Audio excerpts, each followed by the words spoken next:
श्री गणेशाय नमः। ओम गम गणपते नमः। श्री हरि। श्री हनुमान अंक। नागपुरी भाषा में श्री हनुमान संबंधी लोकगीत। रचयिता कविवर पौराणिक श्री गौरी नंदन जी शर्मा।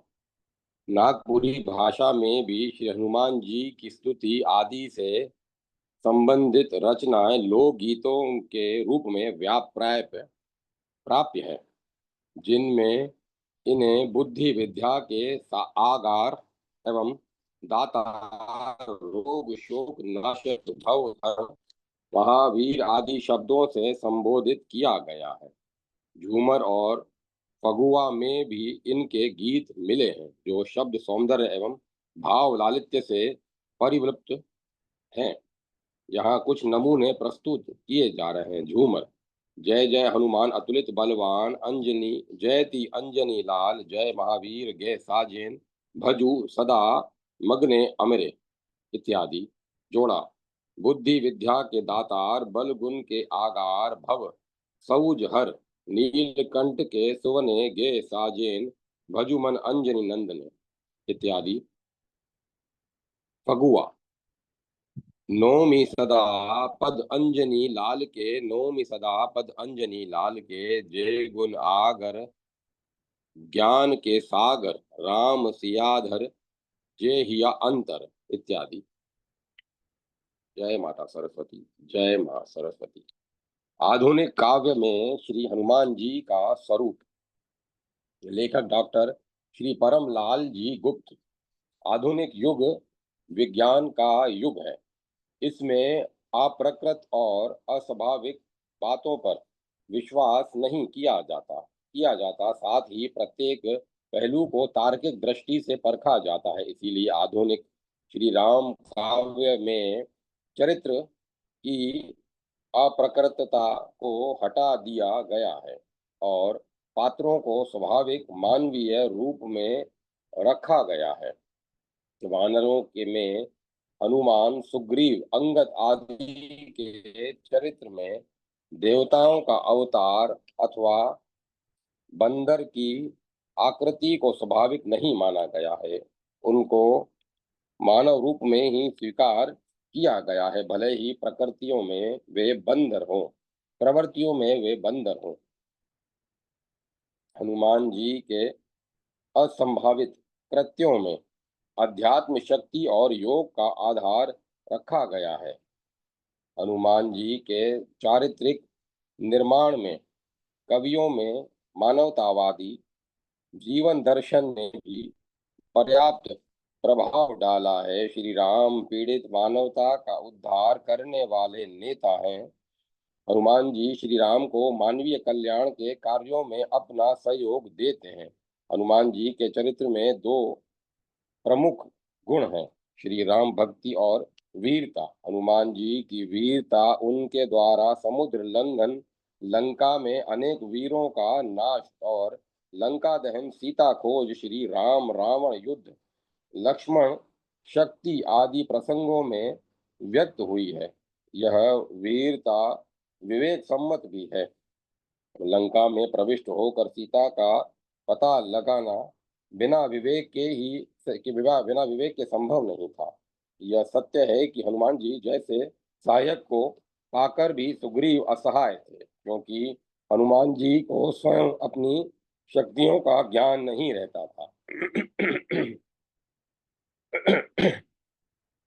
वे बुद्धि विद्या शील बल संपन्न होने पर भी अपने को नगण्य समझने वाले राज्य निरपेक्ष और अध्यात्म साधक थे।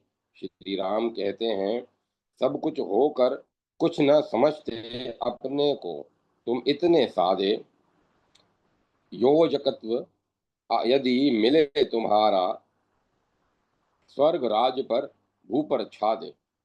तुम्हें प्रेरणा मेरी मिल ले, मुझे शक्ति मिल जाए तुम्हारी, तो फिर कितनी सुखी न होगी उत्तर दक्षिण भूमि हमारी।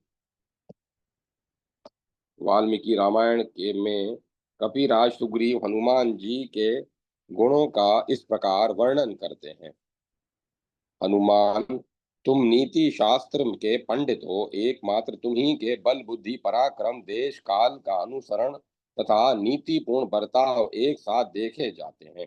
श्री राम हनुमान जी की शक्तियों को प्रेरित करके विश्व कल्याण के लिए नियोजित करते हैं। अध्यात्म हनुमान और भौतिकता रावण, इन दो शक्तियों में संघर्ष होता है। दोनों एक दूसरे से कम नहीं है। दोनों विकट महामानव थे, दोनों में थी शक्ति अमोघ, किंतु एक यदि मूर्त पूज्य पुण्य तो अपर मूर्तिधारी था पाप। अंत में हनुमान जी की सहायता से श्री राम की विजय होती है। इस प्रकार आधुनिक श्री राम काव्य में हनुमान जी को भक्ति काव्यों की भांति देवता का अवतार, पवन पुत्र अथवा अन्य कोई अलौकिक पुरुष न मानकर उन्हें अणिमा महिमा गरिमा लघिमा आदि शक्तियों से युक्त एक मानव की मानव ही चित्रित किया गया है, जो अपनी अध्यात्म साधना के कारण साधारण मानवों से कहीं ऊपर उठ चुके थे। वे महामानव थे और उनमें अपार शक्ति थी। वह शक्ति अध्यात्म की शक्ति थी, जो श्री राम भक्ति का बीज पड़ने से प्रस्फुटित हुई। आधुनिक श्री राम काव्य में हनुमान जी की श्री राम भक्ति भी विवेक सम्मत और गहरी है। वह एक तरह से आध्यात्मिक उत्कर्ष और विश्व कल्याण की पर्याय है। अतः श्री राम भक्ति और वीरता दोनों गुण अन्योन्याश्रित बन गए हैं। आधुनिक कवियों ने हनुमान जी का जो स्वरूप दिखाया है वह अत्यंत दिव्य है, मानवीय गुणों से युक्त होने पर भी वंदनीय है। और गोस्वामी तुलसीदास की उक्ति राम से अधिक राम कर दासा को सार्थक करता है। जय माता सरस्वती। जय मां सरस्वती। उपासना अनुष्ठान के संबंध में निवेदन। नित्य लीलालीन परम श्रद्धेय भाई जी श्री हनुमान प्रसाद जी पोद्दार। प्राकृत जगत अनित्य अपूर्ण और विनाश प्राकृत जगत अनित्य अपूर्ण और विनाशी है, अतएव दुखालय है। अतः प्राकृतिक वस्तुओं और स्थितियों में सुख की खोज करना वास्तव में मूर्खता ही है। यहाँ मनुष्य जो कुछ भी प्राप्त करता है वह स्थायी नहीं होता, अधूरा ही होता है और उसका वियोग अवश्यम भी है। यहाँ वास्तविक सुख उसी को मिलता है जो सारे जगत को भगवान में और भगवान को जगत में भरा देखता है। वही नित्य और पूर्ण परमानंद स्वरूप भाई भगवान को देखता हुआ आनंद में बना रहता है। भगवान के श्रीमुख के वचन हैं, यो माम पश्यति सर्वत्र सर्वं च मयि पश्यति तस्याम तस्याम न प्रणश्यामि स च मे न प्रणश्यति।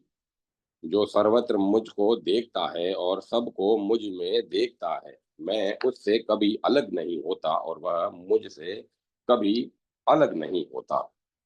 फिर यहाँ जो कुछ भी हानि लाभ सुख दुख आदि भोग रूप हैं, भोग रूप में प्राप्त होते हैं, वे सब प्रारब्ध के ही फल हैं। परंतु कुछ ऐसे प्रबल कर्म भी होते हैं, जैसे सकाम भगवद आराधना या देव आराधना, किसी कारणवश शाप या वरदान, जो तत्काल प्रारब्ध बनकर फलदानुमुख प्रारब्ध के फल को रोक कर बीच में अपना फल भुगता देते हैं। जैसे किसी के प्रारब्ध में पुत्र प्राप्ति का योग नहीं, पर विधि पूर्वक पुत्रेष्टि यज्ञ का अनुष्ठान करने पर नवीन प्रारब्ध निर्माण के द्वारा वह पुत्र प्राप्त कर सकता है। ऐसे बहुत से उदाहरण प्राचीन ग्रंथों में मिलते हैं। मृत्युंजय आदि का सविधि अनुष्ठान करने पर अल्पायु मनुष्य भी दीर्घ जीवन लाभ कर सकते हैं। मार्कंडेय जी का भगवान शंकर की उपासना के फलस्वरूप अमृतत्व प्राप्त करना प्रसिद्ध ही है। इसीलिए हमारे शास्त्रों में सकाम उपासना का विस्तृत उल्लेख है। यद्यपि सकाम उपासना बुद्धिमानी का काम नहीं है, क्योंकि इसके द्वारा प्राप्त होने वाला फल अनित्य, अपूर्ण और दुखप्रद ही होता है। तथापि सात्विक सकाम उपासना से भी उसके स्वरूपानुसार न्यूनाधिक रूप में अंतःकरण की शुद्धि होती है, जिसका फल अंत में निष्कामता की प्राप्ति होता है। यह भी सत्य है कि भगवान अपनी मंगलमयी सर्वज्ञता और इच्छा से हमारे लिए जो कुछ भी फल विधान करते हैं, चाहे वह हमारी सीमित एवं अदूरदर्शिनी बुद्धि के कारण हमें अशुद्ध, अशुभ और या दुखप्रद ही जान पड़े, परंतु वास्तव में वह परम शुभ और मंगलकारी ही होता है। क्यों? इसीलिए भगवान पर और उनके मंगलमयता पर विश्वास करने वाले भक्त यही चाहते हैं कि उनकी मंगलमयी इच्छा ही सदा सर्वत्र अपना काम करती रहे। हमारी कोई भी इच्छा उस मंगलमयी इच्छा में कभी बाधक हो ही नहीं। तथापि जो लोग भोग कामना और भोग वासना को छोड़ नहीं सकते और कामना एवं आसक्ति से अभिभूत होकर अन्याय और असत मार्ग का अवलंबन करके भोग सुख की आशा रखते हैं, उनके लिए तो भगवत आराधन और देव आराधन अवश्य ही सेवन करने योग्य है। इसमें लाभ ही लाभ है। यदि श्रद्धा और विधि का निर्वाह पूर्ण रूप से हो जाए तो नवीन प्रारब्ध का निर्माण होकर मनोरथ की पूर्ति हो जाती है। कदाचित प्रतिबंधक रूप प्रारब्ध के अत्यंत प्रबल होने के कारण मनोरथ पूर्ति न भी हो तो पुण्य कर्म का अनुष्ठान तो बनता ही है। इसके विपरीत सांसारिक साधन चाहे जितने भी किए जाएं, उनके द्वारा प्रारब्ध का फल बदल नहीं सकता। अतएव वे वेद होने पर भी व्यर्थ हो जाते हैं। आजकल तो सारा जगत ही विवेक भ्रष्ट होकर भोग सुख की आकांक्षा में उन्मत्त हो रहा है। वह किसी भी पाप से बचना नहीं चाहता। अर्थ और अधिकार भी अदम्य लालसा से उन्मत्त होकर वह अनाचार, दुराचार, भ्रष्टाचार, पापाचार, व्यभिचार, अत्याचार और असदाचार आदि के द्वारा सफलता प्राप्त करने की भ्रांत चेष्टा कर रहा है। इसका फल तो निश्चय ही सब प्रकार से अधोपात और दुख ही होगा। आज का मनुष्य दूसरे जीवों के दुख सुख को भूल गया है। वह केवल अपने ही सुख की लालसा में उन्मत्त है। इसीलिए जगत में नए नए भोगवाद उत्पन्न होकर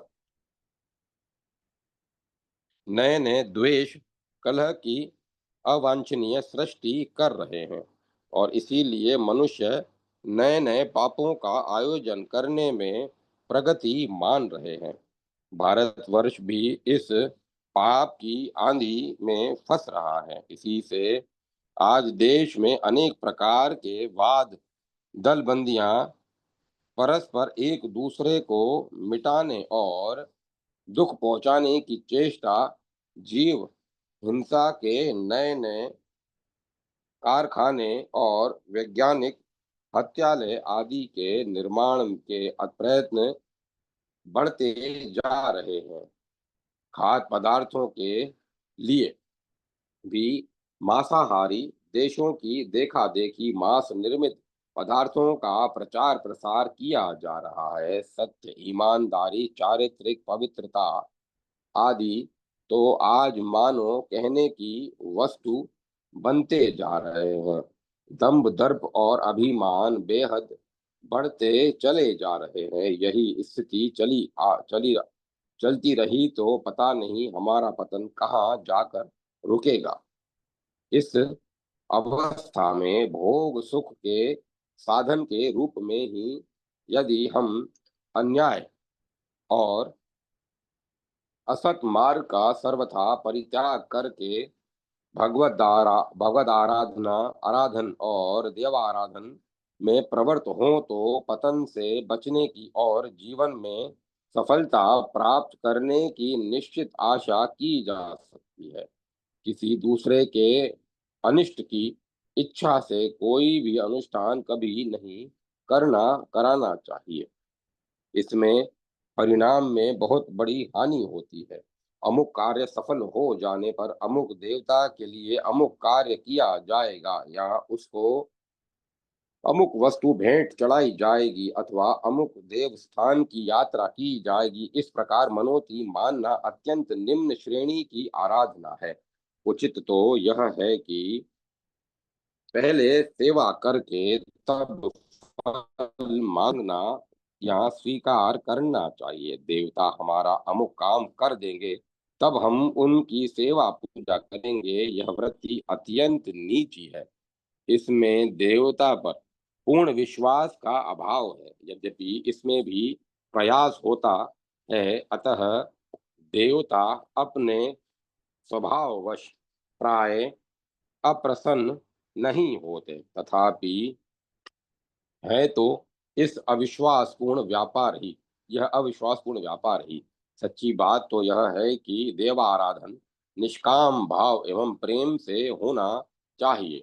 सेवा करके बदले में कुछ भी लेना सेवा नहीं, अपितु वह एक प्रकार का व्यापार हो जाता है। प्रहलाद ने भगवान नरसिंह से कहा था, जो सेवा करके बदले में कुछ ले लेता है वह सेवक नहीं अपितु लेन देन करने वाला व्यापारी है। पर जो सेवा के पहले ही फल चाहते हैं वे तो कुशल व्यापारी भी नहीं, उन्हें तो निम्न श्रेणी का स्वार्थी ही कहना चाहिए। अंत में यह नम्र निवेदन है कि मानव जीवन का लक्ष्य भगवत प्राप्ति ही है।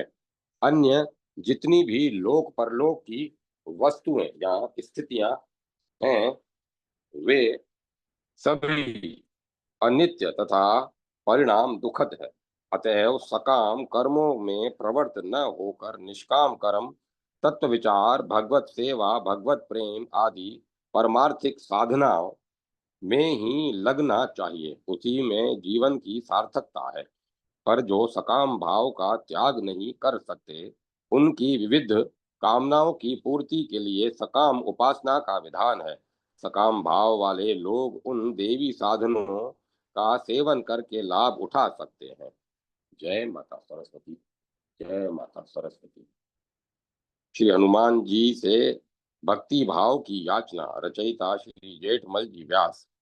दीनों के संगाति सदा वीर हनुमान जति, भक्तों की पुकार लख आतुर ते धावे हैं।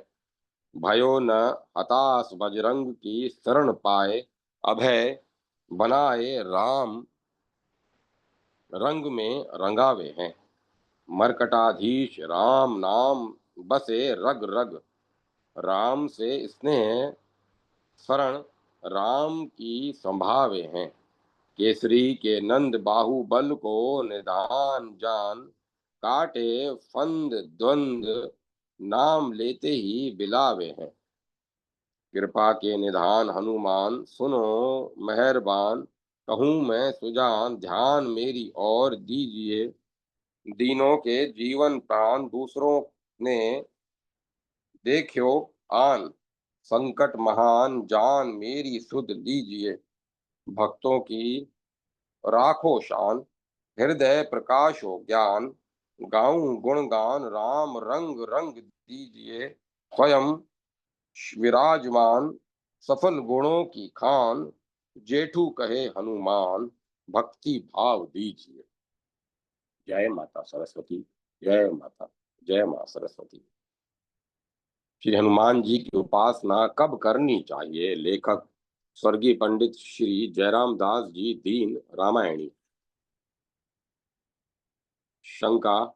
सर्वसाधारण और अधिकतर महात्माओं के मुखारविंद से सुनने में आता है कि सवा पहर दिन चढ़ जाने के पहले हनुमान जी का नाम जप तथा हनुमान चालीसा का पाठ नहीं करना चाहिए। यह बात यथार्थ है। समाधान: आज तक इस दास को न तो किसी ग्रंथ में ऐसा कोई प्रमाण ही मिला है, न अभी तक किसी महात्मा के ही मुखारविंद से सुनने को मिला है कि उपासक को किसी उपास्य देव के स्तोत्रों का पाठ या उसके नाम का जप आदि प्रातः काल सवा पहर तक न करके उसके बाद करना चाहिए, अपितु प्रत्येक स्थल पर उसकी बात का प्रमाण मिलता है कि सदा और निरंतर तेल धारावत अजस्त्र अखंड भजन स्मरण करना चाहिए। यथा रसना निसी बासर राम रटो, सदा राम जपो, जप ही नाम रघुनाथ को, चर्चा दूसरी न चालू, तुलसी तू मेरे कहे रटना, राम नाम दिन राति। एक इसी प्रकार श्री हनुमान जी के संबंध में भी सदा सर्वदा भजन करने का ही प्रमाण मिलता है। यथा मर्कटाधीश मृगराज विक्रम महादेव मुंद मंगला मैलय कपाली सिद्ध सुर वृंद जोगेंद्र सेवित सदा दास तुलसी प्रणय भय तमारी। पुनः मंगलागार संसार भारा पहर बानरा कार विग्रह पुरारी, राम संभ्रांज शोभा सहित सर्वदा तुलसी मानस रामपुर बिहारी। कदाचित किसी को श्री हनुमान जी के इस वचन का ध्यान आ गया हो, प्रातः लय जो नाम हमारा तहि दिन ताहि न मिले आहारा, परंतु इसका भावार्थ लेना चाहिए। यहाँ हमारा शब्द संबंध ऊपर की चौपाई कपि कुल अर्थात वानर योनि से है, न कि अपने शरीर हनुमान विग्रह से। यहाँ आप कहते हैं, कहूँ कवन में परम कुलीना, कपि चंचल सब ही विधिहीना। अर्थात विभीषण जी, आप अपने को राक्षस कुल का मानकर भय मत करें, बताइए मैं ही कौन से बड़े श्रेष्ठ कुल का हूँ। वानर योनि तो चंचल और पशु होने से सभी प्रकार से हीन है। हमारे कुल वानर का अगर कोई प्रातः काल नाम ले ले तो उस दिन उसे आहार का ही योग नहीं लगता। आस में अधम सखा सुनु मोहु पर, रघुवीर कीन्ही कृपा सुमीरे गुण भरे बिलोचन नीर। ऐसे अधम कुल का मैं हूं, किंतु सखा सुनिए, मुझ पर भी श्री राम जी ने कृपा की है। इस बिरध को स्मरण कर कहते कहते हनुमान जी के नेत्रों में आंसू भर आए, तथा हमारा शब्द का भाव यह है कि कुल तो हमारा ऐसा नीच है कि वानर शब्द का ही सबेरे मुंह से निकलना अच्छा नहीं माना जाता, परंतु उसी योनि में उत्पन्न मैं जब प्रभु का कृपा पात्र बन गया, तब तो राम कीन ही आपन जब ही तो राम कीन्ही आपन जब ही ते, भव भुवन भूषण तब ही ते। मेरे हनुमान महावीर बजरंगी पवन कुमार आदि नाम प्रातः स्मरणीय हो गए। इसका प्रमाण इस प्रकार है: अशुभ होई जिन्ह के सुमिरन ते, वानर रीछ बिकारी, भेद विविध पावन किए ते, सब महिमा नाथ तुम्हारी। अतएव श्री रामायण जी के उपरयुक्त पदों से श्री हनुमान जी का नाम प्रातः काल जपने का निषेध निषेध कदापि सिद्ध नहीं होता। इस उसका तात्पर्य वानर शब्द से ही है, जो कुल की न्यूनता का घोतक है। स्वयं श्री हनुमान जी की न्यूनता का नहीं, कहीं कहीं लोग ऐसा तर्क करते हैं कि श्री हनुमान जी रात में जगने के कारण सवेरे सोते रहते हैं, अथवा सवेरे श्री राम जी की मुख्य सेवा में रहते हैं, इसीलिए सवा पहर वर्जित है। सो न तो इसका कोई प्रमाण अभी तक इस दीन को मिला है, और न यह बात उचित ही मालूम होती है। योगीराज ज्ञानियों में अग्रगण्य श्री हनुमान जी पहर भर दिन चढ़ने पर सोते रहते हैं, अथवा उनका अमित दिव्य विग्रह और अमोघ शक्ति वपु एक रूप से सरकारी सरकारी सेवा में तत्पर रहते हुए दूसरे अनेक रूपों से अपने भक्तों की सेवा स्वीकार करने में असमर्थ रहता है। जहाँ प्रेम पूर्वक श्री राम नाम का जप और श्री रामायण जी का पाठ होता है, वहाँ तो श्री मारुति जी और श्री मारुति जी सदा विद्यमान रहते हैं, चाहे वह प्रातः काल हो या और कोई काल हो। फिर इस झगड़े में पड़कर तो श्री हनुमान जी के आराम विश्राम के लिए सवा पहर भक्त भजन भी छोड़ना पड़ेगा, भगवत भजन भी छोड़ना पड़ेगा, जिसका छूटना ही उनकी दृष्टि में विपत्तिजनक है। कहे हनुमान विपत्ति प्रभु सोई, जब तब सुमिरन भजन न होई। अतएव इस दीन के तुच्छ विचार से तो सवा पहर क्या, एक क्षण भी भगवानों भाग्यवानों को श्री हनुमत नाम भजन और पाठादि से विमुख नहीं रहना चाहिए। इस प्रातः काल का समय तो भजन के लिए है ही। श्री मारुति जी सदा और सब काल में वंदनीय है। श्री हनुमान जी की उपासना। लेखक स्वर्गीय पंडित श्री हनुमान जी शर्मा। पुराणों से ज्ञात होता है कि हनुमान जी पवन के पुत्र और रुद्र के अवतार हैं। देवी दानवी और मानवी सृष्टि में इनका मान और महत्व सर्वोच्च है। जिस समय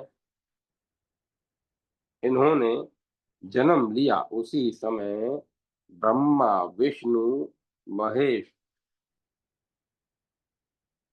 वरुण कुबेर अग्नि वायु इंद्रादि ने उन्हें अजर अमर बना दिया था, और उनके अनेक प्रकार के वर भी दिए थे।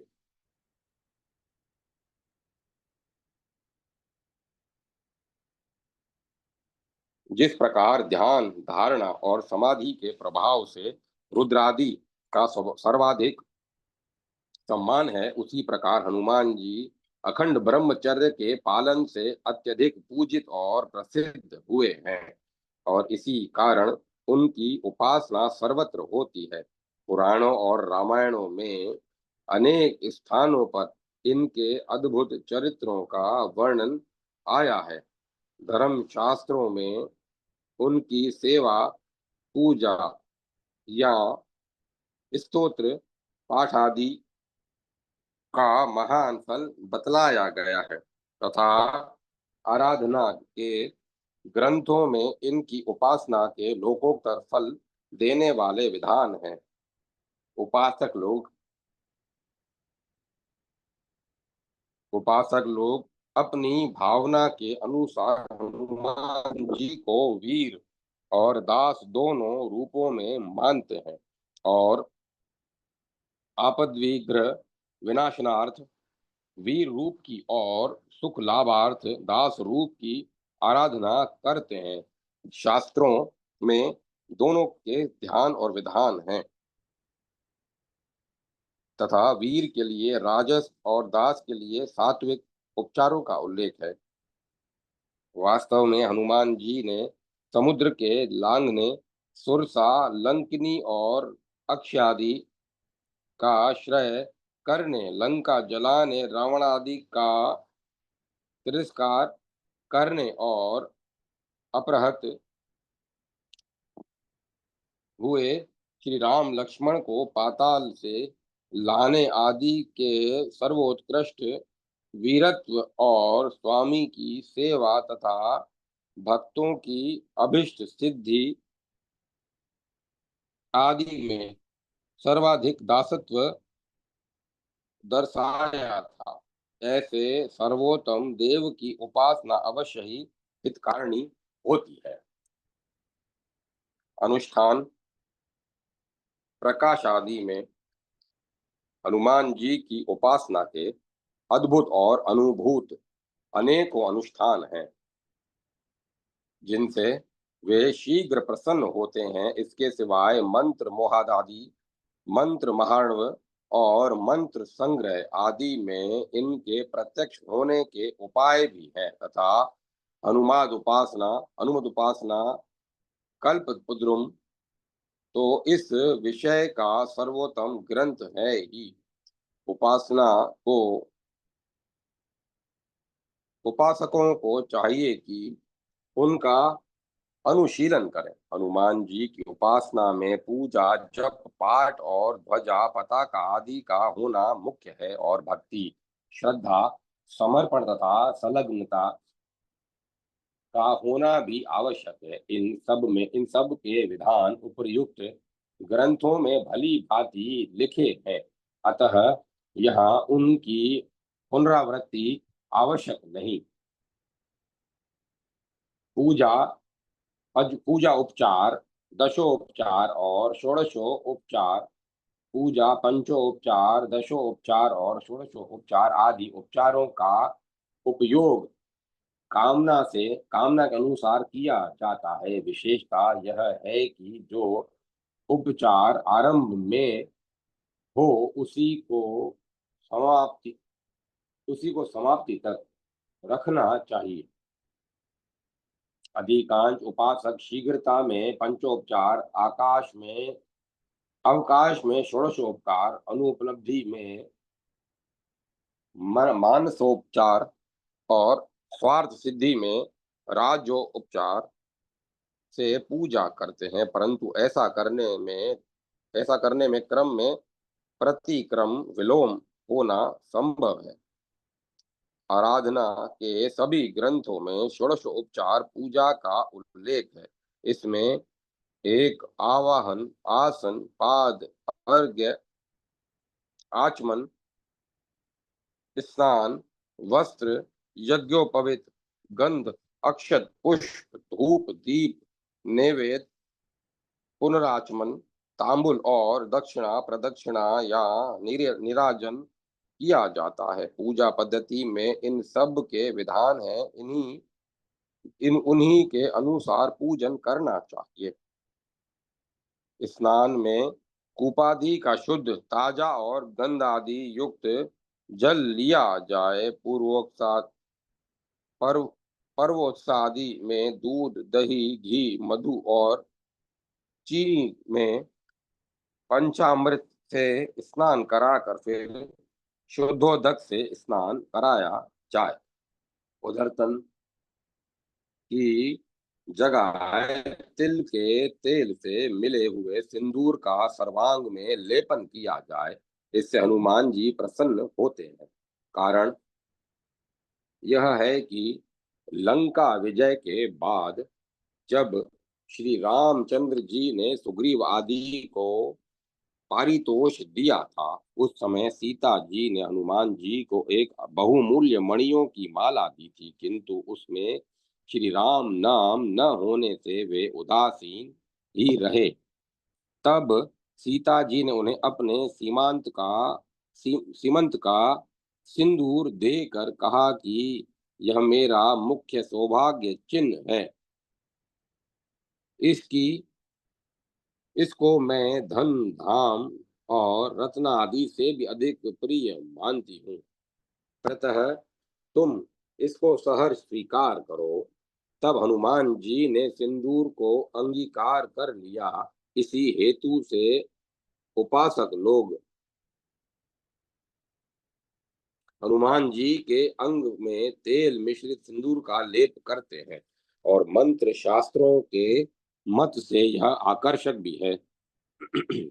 गंध में शुद्ध केसर के साथ घिसा हुआ मलया गिरी चंदन का उपयोग करें या लाल चंदन का।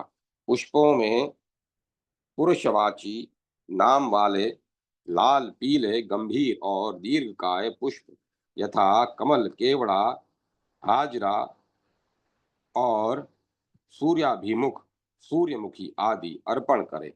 यह विशेष है कि देवशयनी आषाढ़ शुक्ला एकादशी से देव प्रबोधनी कार्तिक शुक्ला एकादशी तक 121 दिन हैं। प्रतिदिन 108 तुलसी पत्रों पर कदम्ब की कलम और अष्टगंध, चंदन, अगर, कपूर, तमाल, नेत्रवाला, केसर, रक्त चंदन और कुट में से राम नाम लिखकर उन्हें ग्रंथादि से पूजित कर श्री हनुमात श्री हनुमते नमः इस मंत्रोच्चारण के साथ एक एक पत्र हनुमान जी के मस्तक पर चढ़ाएं। इस प्रयोग से अनेक अनिष्ट दूर होते हैं। नैवेद्य: प्रातः पूजन में गुड़, नारियल का गोला और मोदक, मध्याह्न में गुड़, घी और गेहूं की रोटी का चूरमा या स्निग्ध रोटियां, रात्रि में आम, अमरूद या केला आदि अर्पण करना चाहिए। चूरमा प्रतिदिन न हो सके तो मंगलवार को अवश्य बनाएं और इसी उसी प्रसाद का भोजन करके एक भुक्त होम व्रत करें।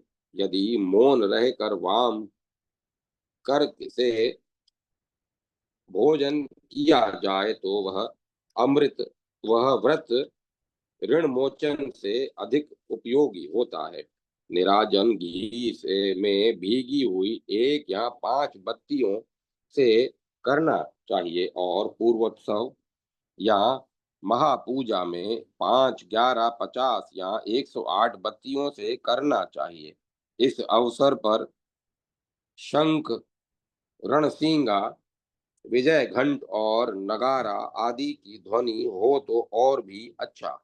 प्राय सभी देव मंदिरों के चरणामृत वितरण किया जाता है। संभवतः रुद्र अवतार होने से हनुमान जी के चरणामृत का प्रचार कम है, परंतु उपासक के लिए उपास्य का चरणोदक त्याज्य नहीं माना जाता।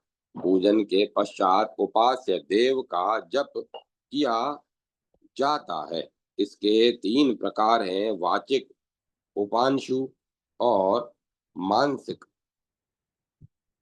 इसमें जिसका उच्चारण दूसरे को सुनाई दे वह वाचिक, जिसमें जीभ और होंठ हिलते रहें किंतु उच्चारण सुनाई न दे वह उपांशु, और होंठ बंद रहे, जीभ चिपकी रहे और जब मन में होता रहे वह मानस है। इस इनमें मानस जप के साथ आराध्य देव के स्वरूप का ध्यान करना आवश्यक है। त्रिकालदर्शी तत्वज्ञ महर्षियों ने आराध्य देवों के विज्ञान में ध्यान नियत किए हैं। उनके स्वरूप को हृदयंगम करना चाहिए। हनुमान जी के अनेक ध्यान हैं। कारण यह है कि अजर, अमर और ब्रह्म स्वरूप माने गए हैं। रुद्र अवतार हैं, उन्होंने अनेकों बड़े बड़े काम किए हैं। समय समय पर इनके अनेक स्वरूप हुए हैं, परंतु सकाम उपासना में कामना के अनुकूल स्वरूप का तथा निष्काम उपासना के व्यापक स्वरूप का ध्यान करना चाहिए। उदय होते हुए करोड़ों सूर्य जैसे तेजस्वी मनोरम वीरासन से स्थित मुंज की मेखला तथा यज्ञोपवीत धारण करने वाले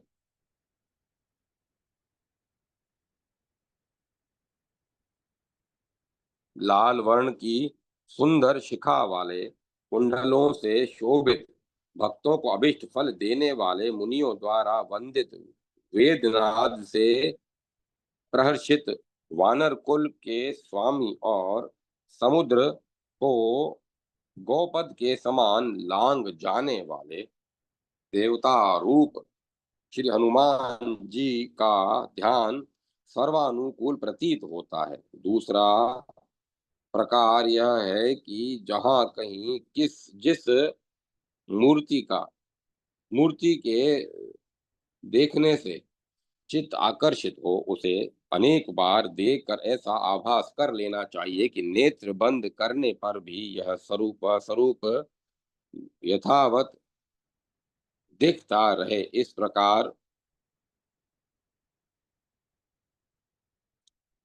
ब्राह्म मूर्तियों को हृदयंगम करके जप करते समय अंतर्दर्शन करते रहना चाहिए।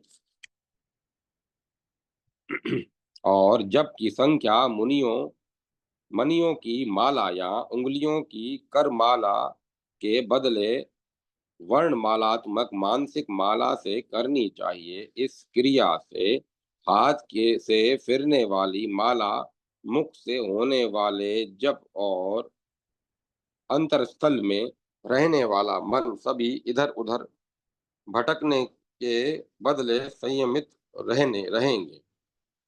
इस प्रकार जय इस प्रकार जप, ध्यान और संख्या इस मानसिकी त्रिवेणी में उपस्थित होकर साधन करने से तामस, राजस और सात्विक सभी साधनाएं शीघ्र सफल होती हैं। और यदि इस प्रकार का जप निष्काम किया जाए तो फिर अकेले हनुमान जी ही नहीं, अपितु वे और उनके स्वामी दोनों प्रत्यक्ष होकर उपासक के समीप बैठे रहें और उससे बात करने की बाट देखते रहें। मन को एकाग्र करना मनुष्य के लिए असाध्य नहीं है। अभ्यास से दूसरे काम करते हुए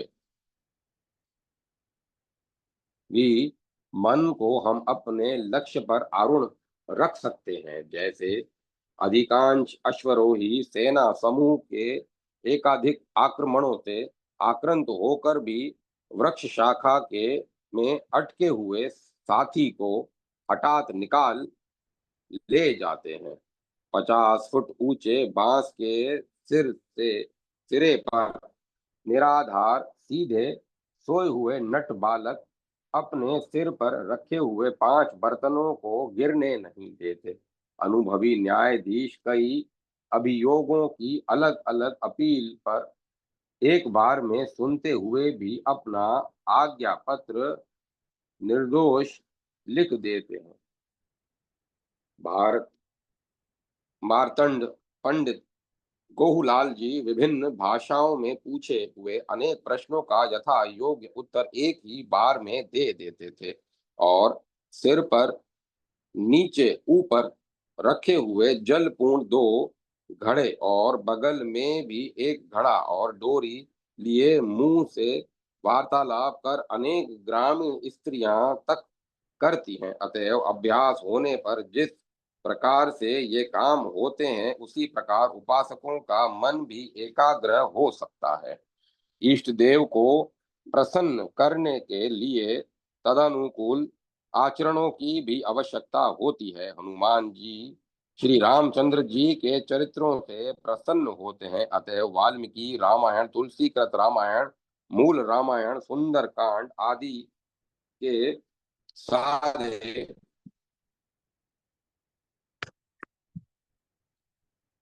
सार्थ और संपुट सहित पाठ करने चाहिए। इसके इनके अतिरिक्त कथा, वार्ता, पुराण पाठ या श्री राम लीला का अभिनय आदि तो जो भी अनुकूल हो करने चाहिए। प्रयोग आदि के प्रारंभ में प्राण मुख, उड़द मुखो व उपविनय के अनुसार पूर्वाभिमुख होने में कई जगह स्थान विशेष के कारण असुविधा हो जाती है। ऐसी स्थिति में पूजक को ऐसी भावना कर लेनी चाहिए कि उसके आराध्य देव पूर्व दिशा में ही स्थित हैं के अनुसार पूज्य गौ गुरु द्विज देवादि के सम्मुख बैठना चाहिए। और देवो भूतवा देवम यजेत, देव के समान होकर देवता का यजन करना चाहिए। अर्थात त्रिनयन, चतुर्भुज, षणमुखादि के अर्चन में अपने में ततुल्य विधान, न्यास, मुद्रा और उपचार आदि करने चाहिए। साथ ही यथा देह तथा देव, जिस प्रकार पूजा आदि में अपने शरीर में गंध आदि लेपन या अंगन्यास आदि करते हैं, उसी प्रकार देवता के भी होने चाहिए। नित्याश्रय न कार्येत, धर्मचारणादि में वित्त या सामर्थ्य की छटता नहीं करनी चाहिए। अर्थात धन, मन और समय जितना लगाया जा सके उसमें संकोच नहीं होना चाहिए। अंत में संपुटित पाठ के कुछ मंत्र समुचित कर देना प्रसंग के अनुकूल प्रतीत होता है। उपर्युक्त रामायण आदि में किसी भी श्लोक के राम रामाय नमः का संपुट लगाने से हनुमान जी प्रसन्न होते हैं। ओम हनुमंते नमः से कार्य सिद्धि होती है। अंजना गर्भ संभूत कपिंद्र सचिवोत्तम राम प्रिय नमस्तभ्यम हनुमन रक्ष सर्वदा। हे अंजना के गर्भ से उत्पन्न हुए सुग्रीव के श्रेष्ठ मंत्री